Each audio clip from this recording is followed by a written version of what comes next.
She inherited her mother's limp from the same cruel hand.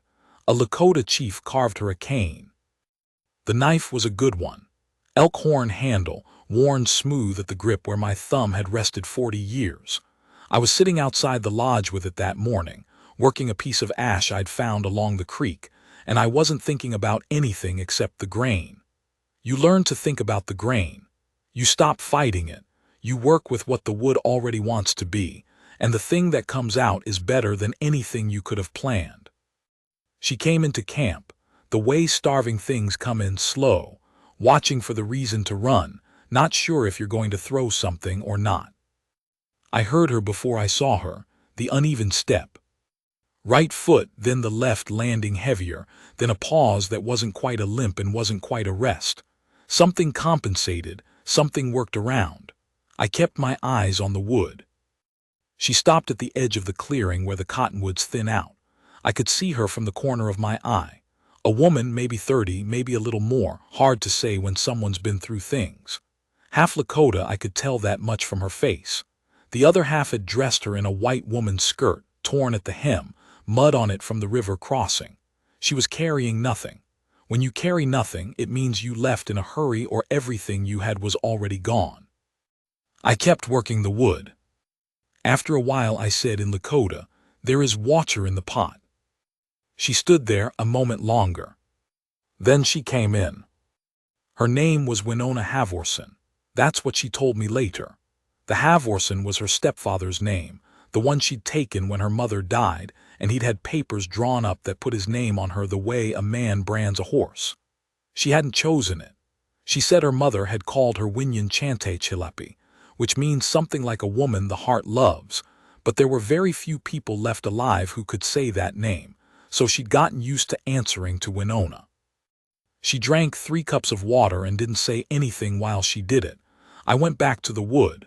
The ash was telling me something, the way the grain curved near the lower end. I followed it. She watched me work. "What is that going to be?" she asked. Her Lakota was slow, like someone carrying a word up from a deep place, but it was correct. "I don't know yet," I told her. That wasn't entirely true. I had an idea, but you don't say things before they're ready. My name is Chaska Eagleheart. I was 43 years old that autumn, which is not old, but in those years it felt old. The agency had pulled most of my people north. There'd been a council, and then there'd been an argument, and then there'd been men with rifles who didn't need to argue because they had rifles, and so most of the band had gone where they were told. I had stayed, partly stubbornness, partly because I was the one the elders had called chief, and a chief who runs doesn't stay chief long in his own estimation, whatever the agency thinks, partly because there was still a winter's worth of elk in this valley, and I wasn't going to leave it on principle. I lived alone, which is an unusual thing for a man of my position. My wife had died 3 winters back, fever that went into her lungs. I had 2 sons, both gone north with the band. No daughters. I had learned to do the things a woman does and a man does both, which is just what you do when there's no one else, and I didn't feel sorry for myself about it because self-pity is one of those things that looks like feeling something but is actually just sitting still. She stayed that first night because there was nowhere else to go, and the temperature dropped fast after dark. I gave her the sleeping robes near the fire. I took the far side of the lodge. She didn't sleep for a long time. I could hear her breathing, but she was quiet about it. In the morning, I made pemmican and we ate. She asked me if she could stay a few days while she figured out where to go. I said yes. That was 31 days before she told me the story of her limp, and I want to get there, but first I need to tell you what those 31 days were, because otherwise you won't understand what the telling cost her and what it meant that she trusted me with it. She was not a woman who trusted easily. You could see it in the way she moved through a space she didn't know, always peripheral, always tracking the exits, never settling her weight fully into a chair or a seat on the ground as if some part of her needed to be ready. Her hands were quick. Not nervous quick, working quick, the hands of someone who'd kept herself by working and knew that stopping your hands meant stopping your food. First morning I was cutting wood and she came out and took the axe from me. Not asked, took, and she was good with it. Clean, efficient, no waste. I let her. She was useful in the way that people become useful when they've had to be, which is different from the usefulness you can teach. She knew how to smoke meat. She knew which plants along the creek were good for stomach complaints and which were good for nothing. She knew how to read weather in the way the grass lay, and twice she told me a storm was coming before I saw any sign of it, and twice she was right. We worked, we didn't talk much, which suited me. The Lakota I'd grown up with was a quiet people. Not silent, there is a difference. Silence is absence. Quiet is a kind of company, the kind where you don't need to fill the air to know someone is there. After about a week, I noticed she wasn't asking about leaving anymore. I didn't mention it. She was carrying her weight. More than her weight, honestly. I'm not a man who needs to be the only capable one in a room. Around the 15th day, she started humming while she worked. Very low. Half the time I don't think she knew she was doing it. An old Lakota melody, the kind the women sing when they're scraping hides. Her mother's, I figured. Something that had gone down into her before she knew she was learning it. That was when I started to understand that she wasn't passing through.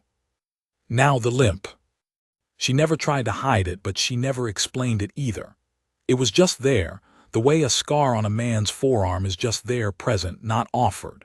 She moved around it well. She'd adapted. But some mornings, cold mornings especially, it was worse. I'd see her come out of the lodge and the first dozen steps she'd take would be more careful than the rest, like she was negotiating with the foot before she committed to the day.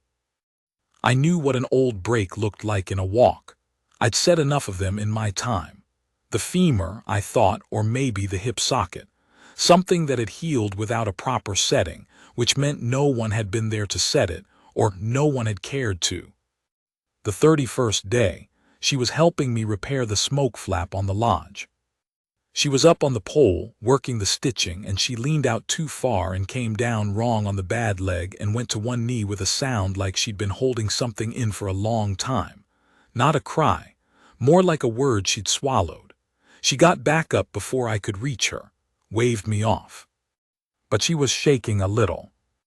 I got her inside and sat her down and looked at the leg the way a man looks at something he intends to understand. She let me. She pulled the skirt back to the knee without being asked, and let me put my hands on the thigh and trace the old break through the skin. I said this healed wrong. Yes, she said. How old were you? She looked at the fire. 11. I kept my hands on her leg a moment, not moving. Just so she could feel that I wasn't pulling away from what I was touching. My stepfather, she said, then she stopped. Then she said he had a temper that came on fast, faster when he drank. My mother had the same limp, same leg, from the same temper, the same fall against the same corner of the same table. She said it like she was reading from a page, all the feeling taken out of the words so she could get through them. My mother died from it eventually, not right away. But her heart went wrong, I think, from carrying it. She looked at the fire a long time. I left the day after she was buried, she said. I was 26. I stayed because of her and left because of her. It took me 4 years to get here. Here meaning the territory. Not here meaning your lodge. She glanced at me sideways. I didn't plan that part. I said, neither did I. She almost smiled. It was the almost that got me. I won't tell you I was some kind of saint about what I felt after that. I'm not a man who does a lot of explaining of his own feelings. It's not how I was raised and it's not my nature. But I know what went through me sitting there holding that leg, and it wasn't pity. Pity is something you feel down at someone. This was something more like fury, and then something more like certainty. Fury at the man who had done this. Certainty about what I was going to do with the ashwood I'd been working. I knew what it was going to be. I'd known for about 20 days by then. I went back to the wood that evening. She watched me from where she was mending a strap near the fire, and she didn't ask me anything, and I didn't tell her anything, and we sat like that for a long time in the good quiet. It took me 6 more days to finish the cane. I'm going to tell you about the wood first, because the cane is the story and I want you to understand it. Ash is a hard wood, but it has a give to it that most hard woods don't. That's why men make tool handles from it, axe handles, hoe handles, the handles of things that take impact, things that absorb a shock. The grain of this particular piece had a curve in it near the lower end, a natural arc that I'd followed instead of cut away. That became the foot of the cane, the part that takes the weight. I carved the handle shaped to a hand. Her right hand, because that was the good side, the side that bore the load when the bad leg was worst. I had watched her enough to know how she gripped things high in the palm, thumb tucked under. I shaped the handle for that grip. Along the shaft I carved what I had decided to carve. Not decoration, not symbols for decoration's sake. I carved a walking woman in the wood, not a woman being carried, not a woman falling. A woman in long stride, weight forward, going somewhere. I carved her in profile along the length of the shaft so that when Winona held the cane, the woman walking was always in the direction she was headed.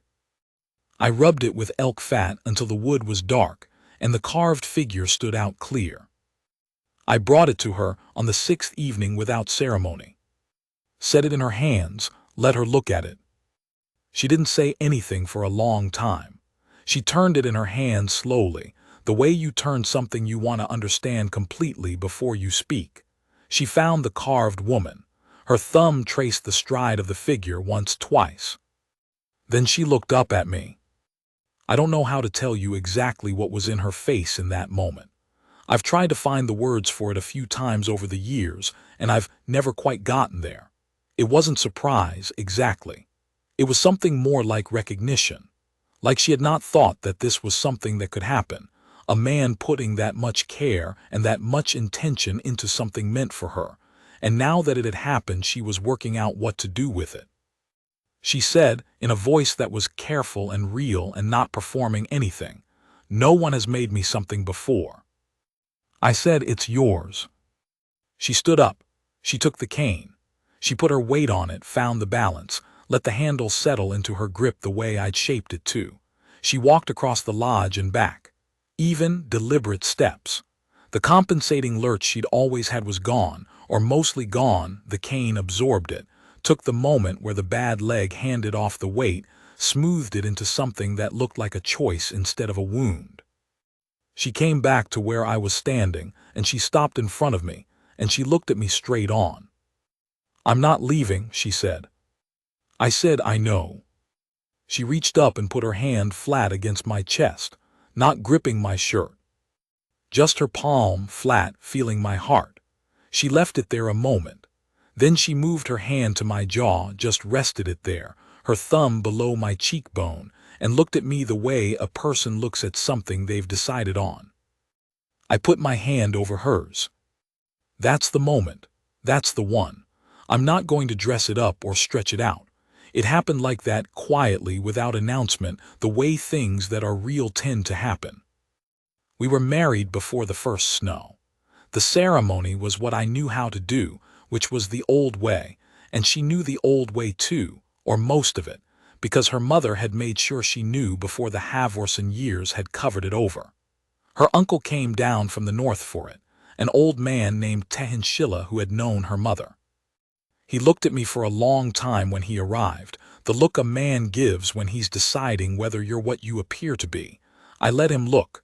Then he nodded. That was enough. I want to tell you about the winter, because the winter is part of the story. It was a hard one, the kind of cold that comes in at the end of October and doesn't apologize. By December the creek had frozen solid 6 inches down, and we were burning through wood faster than I'd laid it in. I made 3 trips to the timber stand northeast of camp in that weather, each trip a full day of cutting and hauling, and Winona came on 2 of them. Not because I asked her to, because she wanted to be useful and because, I think, she didn't want me going out into that cold alone. On the 2nd trip the temperature dropped fast in the afternoon the way it does in that country sometimes, dropping 15 degrees in an hour. We got the load headed back and I could feel the cold getting serious. She was driving the horse. I was walking alongside. "About 2 miles from camp," she said. "How are your hands?" And I said they were fine, and she said, "Let me see them." And I held them up, and she said, "No, they're not." And she reached into her coat and pulled out her spare gloves, the heavier ones she'd taken to carrying since I'd told her frostbite took 3 of my uncle's fingers years back, and she made me put them on. She sat up on that cart in a coat that was now a little thin for the temperature, and drove us home with her bare hands on the reins, and she didn't make a word about it. I've thought about that moment more times than I've thought about most of the big ones. It's a small thing. She'd say it was a small thing if I brought it up, and she'd be right in one way.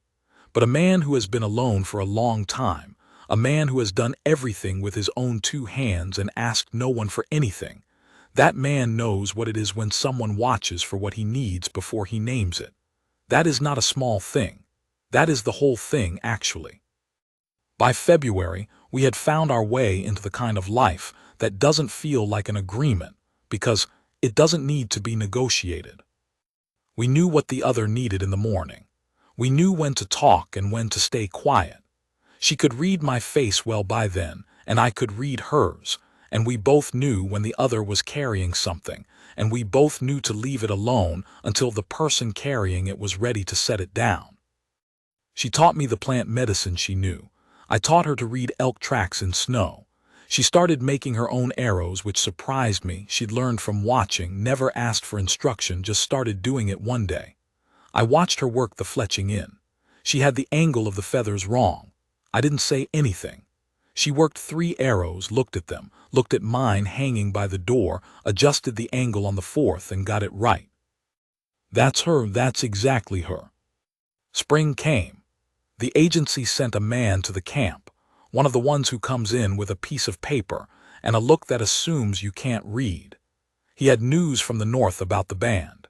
He also had opinions about the situation here, meaning me and Winona, meaning that I was not supposed to be here, and she was not supposed to be here, and the whole arrangement was irregular.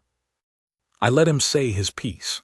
Then I told him that I was a chief of the Lakota people, that this was my land, that the woman he was looking at was my wife under the laws and traditions of our people, and that if he had business with me, he could conduct it at the agency office where I would send a reply in due time. He looked at Winona. It was the kind of look that tries to find the weakness in a situation, the opening. She met it straight on. She was standing with the cane in her right hand, weight settled, easy.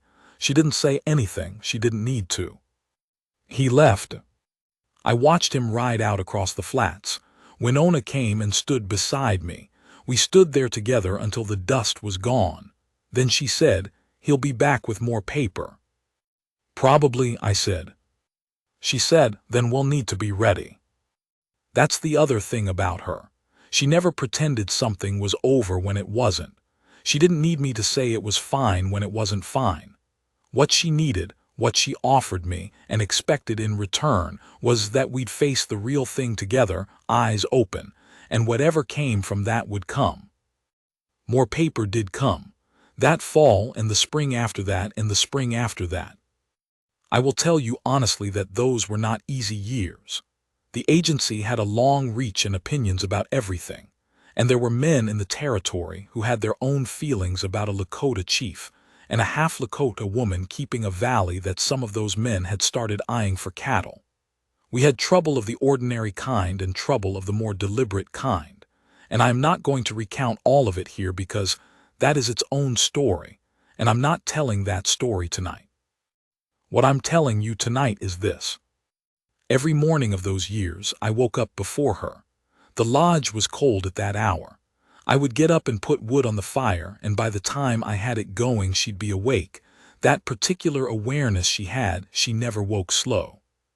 She'd sit up and look at me, and the look on her face in that light, before either of us had said anything, before the day had come in through the door, that look was the thing I carried with me through everything that came after. She looked at me like I was worth something, not because I had done something great that morning, not because I had earned it that day, just because it was morning and there I was and here she was, and that was sufficient. That's the whole of it. I don't think I understood until Winona what I'd been missing when that's gone from your life. I had a wife before, a good woman, and I had grieved her properly and loved her honestly, and I'm not diminishing any of that. But grief can hollow a man without his noticing. You keep doing the things you always did, cutting wood, making camp, planning for winter, leading your people, and none of it feels like it has any weight to it. You're going through the mechanics. You're competent. You're even respected. But you're doing it into a kind of nothing. She filled the nothing. That's the plain way to say it. Not because she depended on me, though she did in some ways. Not because she needed saving, though she needed some solid ground to land on. It was something more fundamental than that.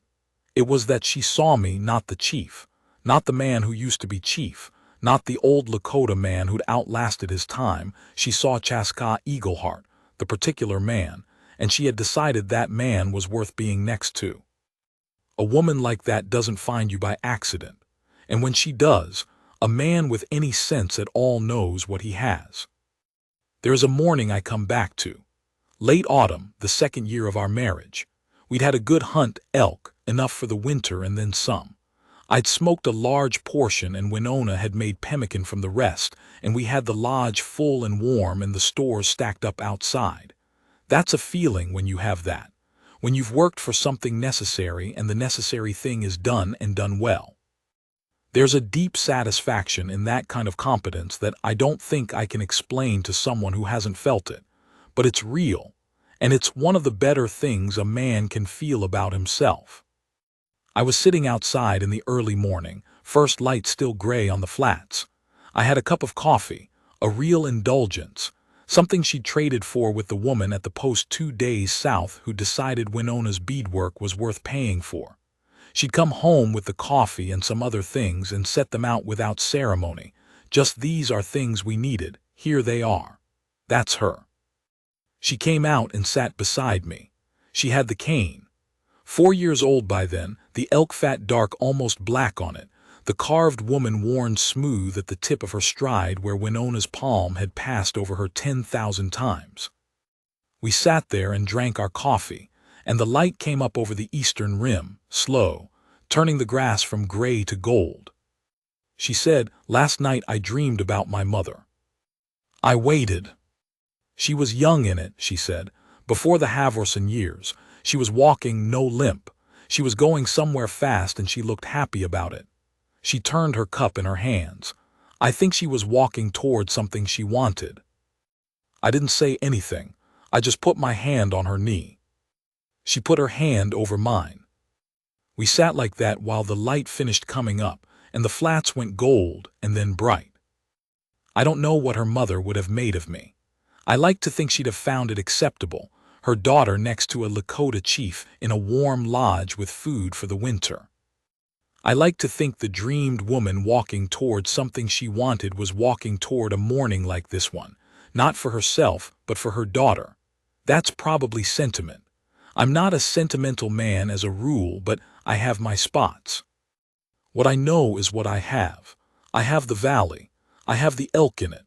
I have the ashwood cane that I made with my hands for a woman who'd never been made anything. And I have Winona beside me in the morning light. That's enough. That's more than enough. That's everything.